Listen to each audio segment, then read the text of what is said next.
Right. Let's take a look at your life back in 2012. What were you doing back then? I don't know. The memories from back then are so, fragmented. I can't remember much about it. Most of it was so sad and depressing. And I don't know. Come on now, try to remember. There must be something good that was happening back then, right? Release of JoJo's Bizarre Adventure? Yes, go on. Release of Spec Ops The Line? That was a pretty good time for me. That was a pretty good memory. Yes, that's it. Let's talk about that. Okay, tell me all about it like, say, you were talking to an audience. I'll give it my best.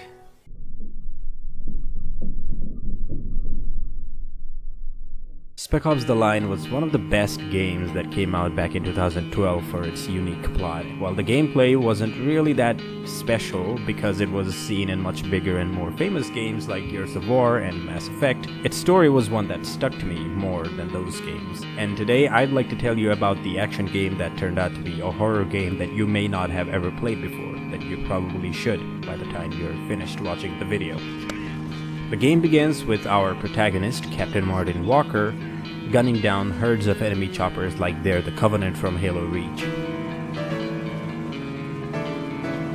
Not long after he empties the infinite amount of ammo on them, Walker's team informs him of a sandstorm that they're about to spearhead into. Walker tells him to keep going, as this might be the only way they're able to get rid of the never-ending herds of enemies. He does so, and unsurprisingly, that doesn't end well, as Walker and his team is also affected by it and have their chopper destroyed. But how did they get to this situation? What's with the post-apocalyptic world and with the devastated structures? What's with the massive amount of sand everywhere? And who is this man? And why does my tummy hurt when I drink water from this bottle? Well, before I tell you about any of this, let me tell you about the situation. You'd be happy to know that this is not a work of a supervillain. It's much worse, actually. It's nature, and it's throwing a hissy fit. 6 months ago, Dubai and its surrounding areas were hit by intense waves of sandstorm, and the situation is, as you can imagine, terrible, as it's the worst that it's ever been. From the newspaper clippings in the cutscene here, we can see that the situation is really bad, but UAE had rejected aid from foreign countries. The reason may be for political reasons, but I am not the guy for that. What I can tell you, however, is that after UAE denied foreign aid, the higher-ups of Dubai simply up and left, saving their own lives and leaving the common people to suffer, which is where Lieutenant Colonel John Conrad comes in. It's this guy. He was returning from Afghanistan when the storms hit, along with his battalion, the damned 33rd. He volunteered his battalion to help with the evacuation, despite UAE urging not to send anyone. Every day I'm shuffling. US Army ordered Conrad to abandon the city, but Conrad refused and stayed to help with the evacuation, Every day I'm which failed horribly due to the severity of the storm, leading Conrad to send this message. This is Colonel John Conrad, United States Army. The evacuation of Dubai ended in complete failure. Death toll, too many.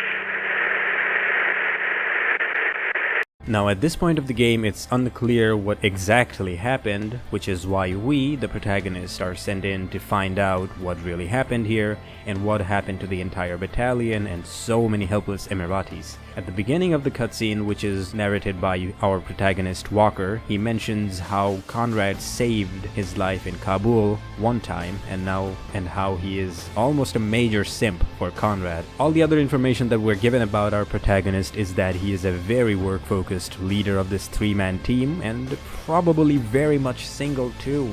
The other two people of the team are First Lieutenant Alfonso Adams and Staff Sergeant John Lugo. We'll be calling them Adams and Lugo from now on. Adams is the hammer of the squad. His arsenal includes a light machine gun and a shotgun, so you can imagine what his job includes. From clearing trenches to breaching doors, he's the man for the job. While Adams is the hammer, Lugo is the scalpel.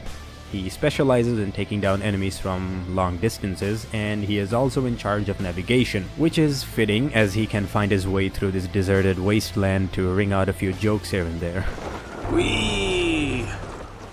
That's enough, Lugo. Well, for future reference, I prefer my beaches with a 3-to-1 sexy lady dead body ratio. Lugo, do you ever actually hear the shit coming out of your mouth? This game emphasizes on squad-based tactics, so we, Captain Walker, can actually order our squad mates to take out enemies that would otherwise be tough for us to deal with. There's also very limited amount of ammo, but you're given the opportunity to replenish ammo if you execute enemies. So oftentimes in this game you'll find yourself looking through the battlefield looking for one breathing soul so you can take him out. Please, is there anyone? I'm out of ammo, I will suck your dick. Walking through the destroyed Dubai, they hear a radio in the distance and walk towards it and can't help but feel that they are being watched. And the doubt turns out to be right, as when they get to the makeshift distress beacon which sent out Conrad's message, and after they find a member of the 33rd's dead, the trio gets ambushed. The ones that ambush Walker and his Delta team are the survivors of the storm, so from the information we have till now is that the people of Dubai had desert madness and damned the 33rds, which clearly doesn't sit right with Captain Walker, an American, so he opens fire on them like he's the doom guy and they're the things from hell, they're the hell creature, they're the demons. The team debates whether they should actually talk to them about what happened while gunning them down, and before they know it, they're full on fighting the enemies, and after taking them down, the Delta squad hears another distress call from the Alpha Patrol of the 33rd, so that's our main objective now. Walker and his team then headed towards the distress call after being able to communicate with them. We take out the enemies in a crashed airplane and make it to the place the Alpha Patrol were held captured in and rescue them. Well, rescue is a stretch because the person we saved is barely alive and he tells us that their teammate has been taken away to a place called the Nest. He then passes away. Adams and Lugo suggest that we should go back because this isn't really part of their job, and Walker politely declines because US soldiers are dying on his watch and that is a no-no. And after making it inside a building, we hear a guy speaking on the radio, and from him we find out that they were under a ceasefire, but that's now been revoked, so that means from here on out it'll be an all-out war among the people. And it's safe to guess that the 33rd has gone rogue. Adams mentions again that we should radio headquarters, and Walker again declines and adds that saving Conrad and the 33rd comes first, then the evacuation, which completely disobeys the order they were given, by the way. They get to the Nest and get hit by another ambush because Walker never learned to read the situation on Duolingo and have to hold out until, by complete stroke of luck, a sandstorm saves them, but also fall into a cave-in and are pretty much stuck again in this place and have to hold out once again. They make it out of there and overhear another American called Agent Castavin talk about the captured 33rd member from the plane. After making it through the storm, Walker and his squad walk into a room where they find some members of the 33rd where they had been executed. Well, I'll be damned, says Walker, because at this point Lugo completely stopped cracking jokes. Shortly after, they find the captured Alpha Patrol member, McPherson, and question him about what's happening. They also find out that the agent was CIA and they had manipulated the locals into another fight with the 33rd, which is why they had to fight back. The team is then attacked by the 33rd because McPherson thought that they were the CIA, which is bad because right now CIA and the 33rd are at war. So in self-defense, they killed the member of 33rd, which they were here to save, by the way. The fight doesn't stop there though, because the damned continue to think that Walker and his team is with the CIA and open fire. So Team Walker is now another faction in this war, as they can't really trust anyone anymore. But Walker seems to trust Conrad even now, as his objective remains to find him because he believes that Conrad isn't part of the whole situation. Oh no, not our Conrad! Couldn't be our precious Conrad! This guy is fucking stupid. Anyway, the team then witnessed the 33rd rounding up civilians to murder them, and Walker has no choice but to keep killing his own people to save the locals, and for some reason, the people tell them to leave. So they do. Adams then asks Walker what he thinks about the situation, and Walker speculates that there was a division among the 33rd, and whichever side won decided to take over Dubai. And CIA has been trying to clear up this mess, so the smart choice for the team would be to team up with CIA, as they seem to be with the people of Dubai. Right around then, they hear this in their comms. You guys need to hear it. Patch it through. What is your name and designation? Agent Daniel, CIA. Good. Why did you and your men come to Dubai, Lieutenant Daniels? We're looking for survivors. Okay. Looks like he's telling the truth. We can begin. That's enough, Lugo. Yes, sir. Can you trace the signal's origin? I already did. It's coming from over there. Agent Daniels from CIA has been captured and being tortured by the rogue 33rd. Walker was right in assuming they were here to save the people. Even though they all know that this is a trap to lure in Walker and his team, Walker, being the trap lover that he is, heads to the place where Daniels is being tortured.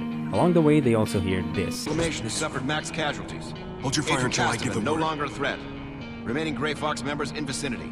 Be prepared. What about the civilians? Did we get them out in time? Some. 30, maybe 40. We don't know yet. God damn it! Forgive them, for they know not what they do. What was that, sir? Nothing, Corporal. Tell the tower we are already broadcasting. We're ready for them. Yes, sir. Left me confused as to why they were talking about getting civilians out. We clearly saw they were rounding them up to kill them. And if they're talking about getting civilians out, why aren't they cooperating with the CIA? They seem to be in good sides with the 33rd, right? Or maybe they are the CIA and I never really paid attention to the uniforms. Now that I say it, yeah, I probably should check it again, huh? I couldn't tell you. The entire game is freaking orange, so everyone's the same color here. Anyway, making it through the buildings, we continue to hear Agent Daniels being tortured, and we're led to believe that the guy on the radio is the one leading the damned 33rd. And apparently our radio man is a journalist, and he and Conrad were in Kabul together, which would explain why he is working with the 33rd now. While on their way down, Walker finds a shortcut to go down quicker, but he loses his weapons and fights a horde of the damned on his own. The team then find the supposedly tortured Agent Daniels. Turns out it was a trap meant for another CIA agent called Gould, but Walker, being the unlucky soul that he is, walks into that trap as well, which gives their location away, and they're once again ambushed by the 33rd. But hey, Gould helps Walker escape from that, and he also seems to know about them as well. The squad is then attacked by an attack chopper, and Adams gets shot on the leg. Soon after all that chaos, Walker gets in touch with Gould for a short period of time, where he tells them what the CIA was doing here, and it was as expected. They were here to help the people, and they were arming and leading the civilians to protect themselves against the rogue 33rd. While on their way to get to Gould, Walker and his squad go through a bunch of dead 33rd members hanging on a lamppost, which definitely was done by the survivors. That got me thinking about how cruel humans can be. Soon after that, that thought was rewritten by a more terrifying act, white phosphorus. The 33rd had dropped white phosphorus on the survivors of the desert. To those who don't know what it is, it's something that will burn anything and everything. Think Amaterasu, but more realistic. Before both the squad and we, the players, even got over something that sudden, we are faced with a really tough decision to make. Gould is captured by the 33rd, and they demand that he tell them where his superior, Agent Riggs, is hiding. If he doesn't tell them, they'll kill the civilians and probably him as well, which is where the squad splits up in decision. Lugo says that we should save Gould because saving him would lead us to where Agent Riggs is, but Adams suggests that we should save the civilians because that's the right thing to do. We as the player have to decide who we'll go with. Save Gould, the guy who saved us, or save the innocent people from dying. I chose to save the civilians here, and Gould is killed right in front of our eyes. And after saving the civilians, we go to check on Gould, and Walker finds a map which Gould died to keep a secret. If we chose to save Gould, we would need to battle through an enemy squad right there, and Gould would eventually die anyway from the torture, but he would tell Walker where he has to go, and not the enemies. Really no different than the first choice, but this choice and many more in the future will affect us mentally instead of making that big of an impact on the game itself. The team then have an argument where Lugo asks everyone if they'd leave his body behind as well if he died, and he clearly blames Walker for not letting him save Gould, and he is very vocal about it. They then get into an argument, and Walker breaks it off like he's not the one at fault here. Walker and his team move forward following the location on the map and hit a dead end. There's an enemy of 33rd stationed there, and they have to pass through. Conveniently, there's a missile launcher with crates full of white phosphorus which Adams and Walker agree to use to take out the enemies. Lugo once again is very vocal about it and is very much against it. we as the players would be too, because this is a very dangerous weapon that shouldn't be used on anyone. But the two don't listen to Lugo, and Walker straight up shuts him down, and they all continue to use white phosphorus. We can see Walker's expressionless face as he mercilessly drops biochemical weapons on the people with no remorse whatsoever. Unfortunately, we're not given the option to choose whether we want to use white phosphorus or not. This is something Walker just decides to do on his own because he sees no other option. Instantly, everyone regrets doing this, saying this is too much. Then they make it to a survivor, and well, it's better if you see for yourself.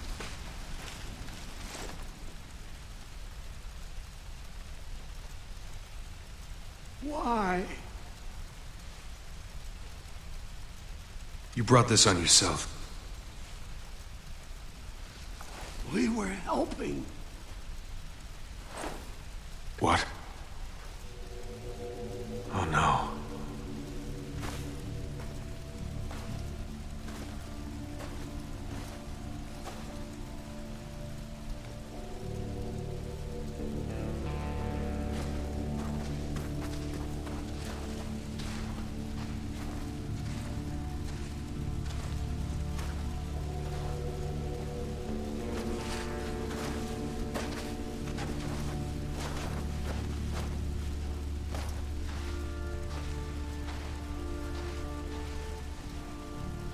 Are those civilians?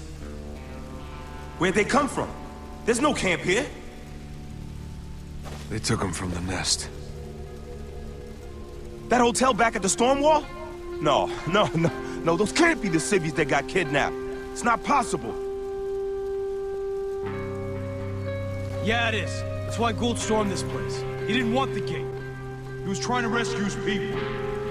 This is your fault, goddammit! Stop right there, Lugo. But it is!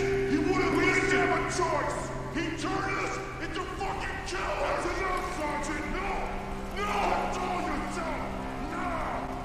We need to keep moving. What? Reinforcements will be here any second. We need to keep moving. But Walker, you're not even... I'm gonna make these bastards pay for what they've done. Now, are you with me or not? The 33rd, we're keeping the civilians here and we're going to take them to safety. Their enmity is with the survivors that took them the wrong way and attacked them, and the CIA that are aiding them. It's at this point we can see clearly that Walker is completely in denial. He then snaps back to reality and tells everyone that it's the fault of the enemies that forced his hands and that he'll get his revenge. Walker and his squad then clear the gate and move upstairs. There they find more people dead by white phosphorus. And there's a walkie-talkie where Conrad is basically explaining why he's doing what he is doing, and Walker comes to understand that all of this is Conrad's doing. Colonel, I'm Captain Walker. Captain Walker. Yes, I remember you. Kabul, I think it was. You performed admirably under the circumstances. Colonel, please. I don't know if I told you that. What's going on here? Survival, Captain. Plain and simple. Everything is teetering on the edge of everything. But this you already know. The rest you'll have to see for yourself. Welcome to Dubai, gentlemen. Now, step outside, Captain. What's going on, Walker? We were wrong. Radio Man ain't running Dubai. He's just a lackey. You mean? It's Conrad. He did it. All of it. Okay. So what do we do?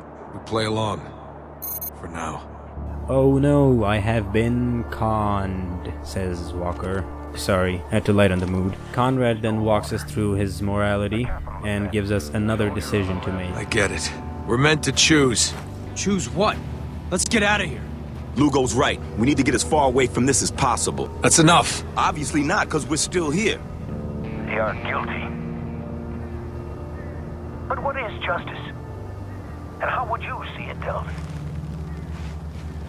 This is an order, Captain. Who lives? Who dies?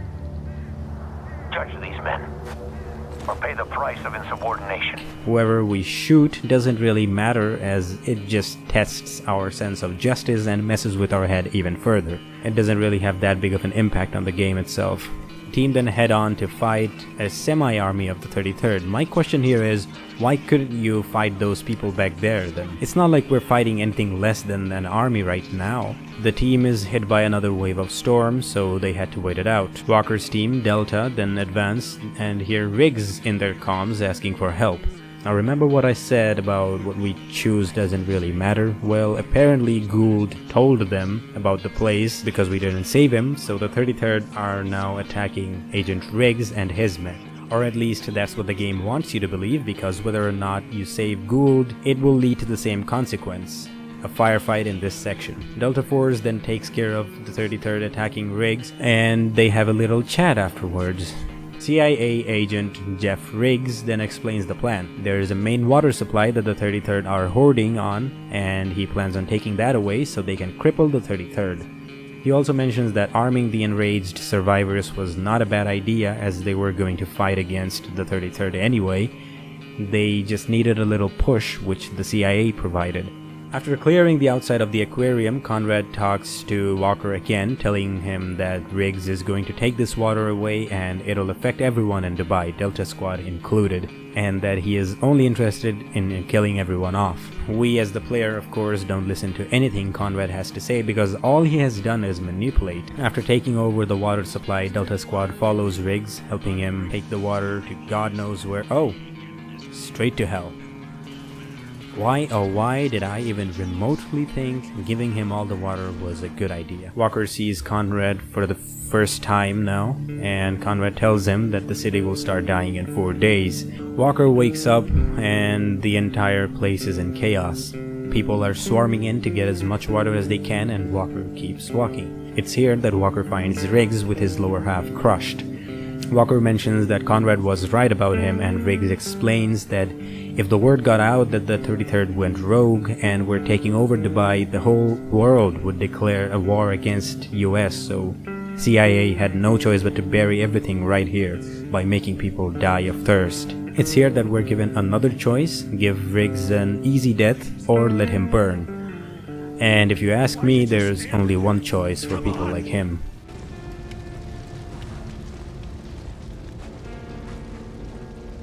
Wait, where the hell are you going? Walker? Walker! Walker! Walker! Ah! Ah! Ah! Walker, come in! Yeah, I'm here. Walker is then contacted by Lugo, and they talk about how messed up the situation is and that they need to evacuate the city as soon as possible. Lugo and Adams are pinned. Walker is on the other side of the building, so he has to clear a path for them to reunite again. The Delta Force then captures the 33rd member, and Walker interrogates him about the radio man's whereabouts. Walker ziplines from one building to another, and he comes across an enemy, and this is where he starts hallucinating and sees the enemy as Adams. It's clear that Walker is not okay at all, and he is losing his mind slowly, but Dubai has to be evacuated, so he pushes on. The team takes over the tower and corners Radio Man. He does what he is told, and Lugo shoots him. And I can't even be mad at him. He had the 33rd on our ass the entire time and made evacuation nearly impossible. Walker then informs that the people will be evacuated, and this is where Conrad gives us his last take. No one leaves Dubai. I tried. 1,300 men, women, children dead because of my arrogance. And now you want to finish off the rest? If you will not learn from my mistakes, then there's nothing more I can do. Your butcher's bill is high enough. Goodbye, Captain. The trio gets attacked by the 33rd again, and they take a chopper. Walker decides to bring the entire tower down to send a message to Conrad, and we finally get to the section we played in the beginning of the game. After the crash, Walker has a nightmare sequence where everything is burning, and Conrad asks us the important questions. How many are alive today, I wonder? How many will be alive tomorrow? I thought my duty was to protect this city from the storm.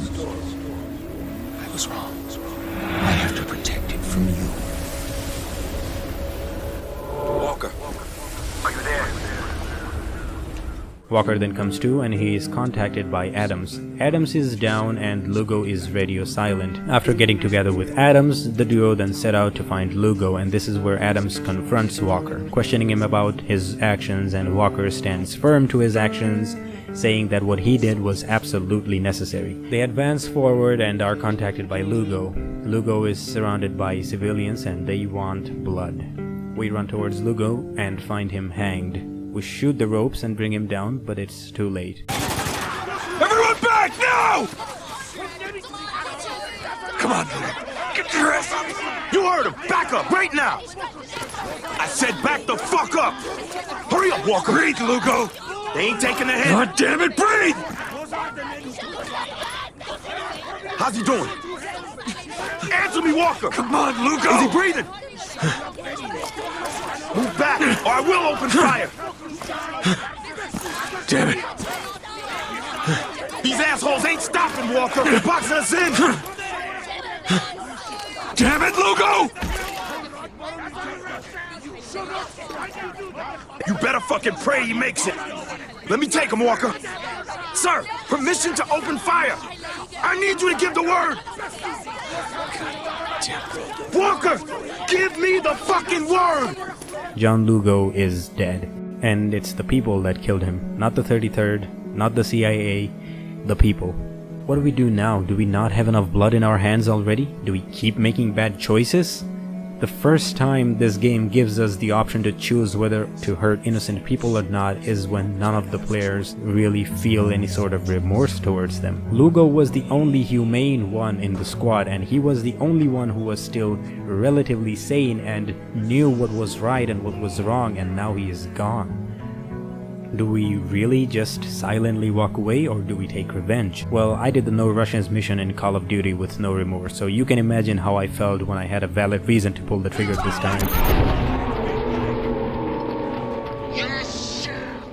Walker and Adams are the only ones remaining of the Delta Force. Walker speaks into the walkie-talkie and lets Conrad know that all of this is his fault and that he is coming for him. This is going to be the final push to clear out the 33rd Battalion. The duo are now fighting the 33rd, and Walker has another nightmare sequence in the middle of the fight. Everything is burning and people are on fire and they are attacking Walker. He comes to and continues fighting. At this point, even the game's loading screen is turning on us and asking us questions like, how many Americans have you killed today? And the loading screen straight up asks us why we should care if we kill the innocent people. None of this was real to begin with, indicating to the fact that this is all a video game and it shouldn't affect us in any way whatsoever. We keep moving forward, laying waste to our own people, and suddenly we're attacked by a juggernaut type of enemy. But this one looks weird. It's Lugo. And at this point I can't really crack jokes anymore, so I can't really give him a proper send-off either. If you didn't know, it's a hallucination of Lugo. He does let us know after we kill him how terrible we are and it's our fault and that we are the only villain here. The duo are then ambushed for the last time by the remainder of 33rd Battalion and are completely pinned. Adams at this point has completely given up on being a normal human being after all that has happened. He knows the mission has failed. Walker led them to their death, and Adams has made peace with that fact, and Walker surprisingly drops his gun, saying that surrendering is the only way to get inside the tower Conrad is in. Adams basically calls him a bitch and pushes him aside, staying back himself so he can die fighting. Walker makes it to the building and sees a couple of 33rd soldiers surrendering and saying that Dubai is now Walker's and that they're all that's left of the 33rds. We have killed every single one of the other 33rd members. Walker goes up to confront Conrad, and this is where everything unravels. No matter how hard I tried, I never could escape the reality of what happened here. That was my downfall.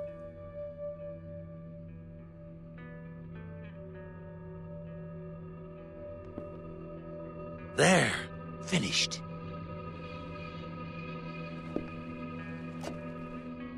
I hope you like it. What the hell is going on? Your eyes are opening for the first time. It hurts, doesn't it?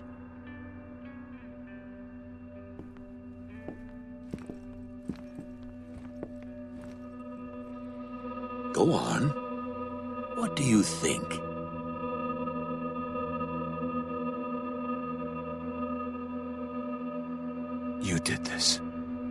No, you did. Your orders killed 47 innocent people. Someone has to pay for your crimes, Walker. Who's it gonna be?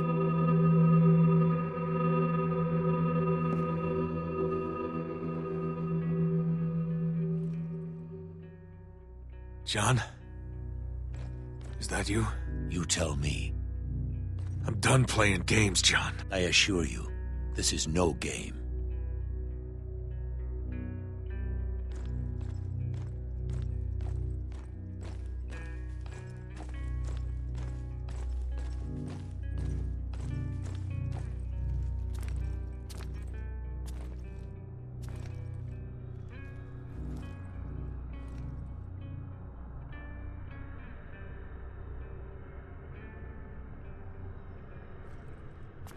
Lieutenant Colonel John Conrad had killed himself long before we even set foot in Dubai. The failure to evacuate 1,300 people was too much for one man to carry, so he decided to end it. The Delta Squad was never meant to come this far. We were supposed to get a glimpse of what's happening and get out of there and call in backup, but we never did that. We kept going because we kept thinking that we are doing the right thing. We did all of this. And John Conrad, or our sane part of the mind, tells us that all of this could have been stopped, and that's true.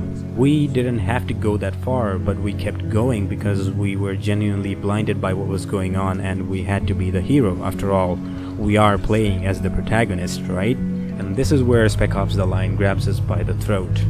Walker wasn't slowly losing his mind as the game progressed. He had already snapped the moment he saw what his decision did to the 47 innocent people that he poured white phosphorus on. From that point on, Walker needed to blame someone, anyone, and that was Conrad. The entire time we were simply talking to ourselves. Those two people that we were given the option to choose from, they were never alive to begin with. That walkie-talkie we picked up doesn't even work. The entire time Adams and Lugo had been following us because they trusted us, but they were just as confused as to why we're doing what we're doing. Walker is the true villain here. He made a mistake, but he couldn't accept it, so he had to make up a story to make himself feel like something that he is not, a hero. And he made Conrad into the villain that he isn't. Now we're faced with the biggest decision of all that will lead to different endings of the game. If we choose to kill Walker, the story ends here. Walker kills himself, and the same transmission that played in the beginning of the game plays again. If we let Conrad kill us, the same thing happens because Conrad is just our imagination. But if we shoot Conrad, then Conrad, or Walker, or our sane part of the mind, tells this to us. It takes a strong man to deny what's in front of it. Stronger than you were. Whatever you say, Walker. No matter what happens next, don't be too hard on yourself. Even now, for all you've done, you can still go home. Lucky you. The 33rd members we thought surrendered to us doesn't even exist. We are the only survivors of this atrocity.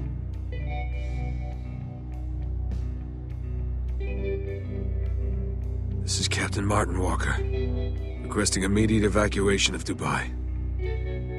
Survivors. One too many.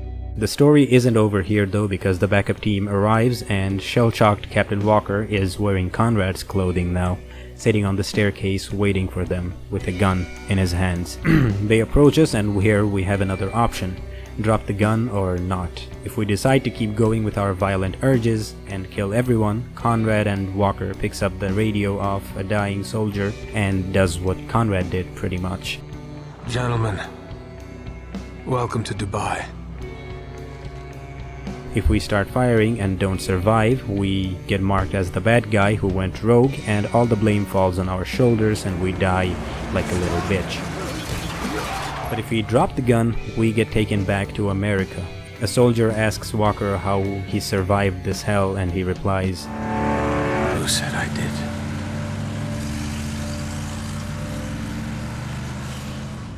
Now, I'm a guy who appreciates a good ending, but if you ask me, I would prefer the ending where Conrad, or Walker, dies. In the end, he turned into the villain and killed everyone, including his own teammates, because of his own decisions. He does not deserve a happy ending, so in my opinion, he should have had the same treatment. He should have died in Dubai. But that's only my opinion. I would love to hear what you think in the comment section down below. But that concludes the main story of Spec Ops: The Line. And there's intels that you can find in the world that will tell you stories about the ordinary people before the storm, or during the storm, or after. More details about Riggs and his plan. Story of Conrad saying how bad he feels that he came here and didn't go back, and how much the failure of evacuation affected him. But to me, intels feel like making choices in the game. The intels do give depth to the story of the game, but overall doesn't really do much, so I find it better to just look them up on the internet. And if you're interested, I'll leave a link to a video containing all the intels in the description. With that being said, I would like to thank you all for watching the video till now, and I will see you in the next video. Right, that about wraps it up, I suppose, because we're out of time for this session actually. Thanks. I don't think I would have been able to get out of this spiraling sense of failure if it wasn't for you. Glad I could help. I look forward to seeing you in the next session. Sure. Mind if I bring my friend? Yeah, sure, no problem, but who would that be? Nostradamus.